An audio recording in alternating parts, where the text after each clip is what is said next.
Paper plate making machine, semi automatic single die paper plate making machine అంటారు, semi automatic buffet plate making machine అంటారు, hydraulic paper plate making machine అంటారు, hydraulic buffet paper plate making machine అంటారు. So మనం ఈ machine కొనుక్కున్న తర్వాత దీనికి వచ్చే 1 HP మోటార్ని మనం ఇంటి కరెంటు మీటర్ కాకుండా దీనికి సపరేట్గా commercial category to single phase metre తీసుకోవడం వలన భవిష్యత్తులో ఎలక్ట్రిసిటీ డిపార్ట్మెంట్ నుంచి మీకు ఎలాంటి ప్రాబ్లమ్స్ ఉండవని మంచి సలహా ఇస్తున్నాను, పాటించవలసిందిగా కోరుతున్నాను. సో ఈ semi automatic hydraulic single die buffet plate making మిషన్లో కేవలము బఫే ప్లేట్లు మాత్రమే తయారు చేసుకోగలుగుతాము.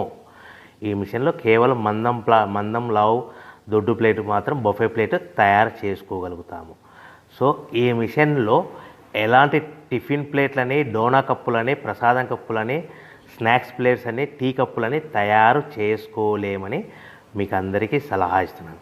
సో ఈ బఫే ప్లేట్లు ఏ విధంగా తయారు చేసుకోవచ్చు అంటే కనుక మనకు రా మెటీరియల్ షీట్ ఇలా ఉంటుంది. ఈ షీట్ని డై మధ్యలో పెట్టి గేర్ వెనక్కి లాగితే కనుక 1, 2, 3 సెకండ్లు లాగిన తర్వాత అదే గేర్ను ముందుకు నెట్టడం వలన డై కిందికి వస్తుంది. ఈ విధంగా తయారైన ప్లేట్ చేసుకోవచ్చు. సో ఈ బఫే ప్లేట్లు మనం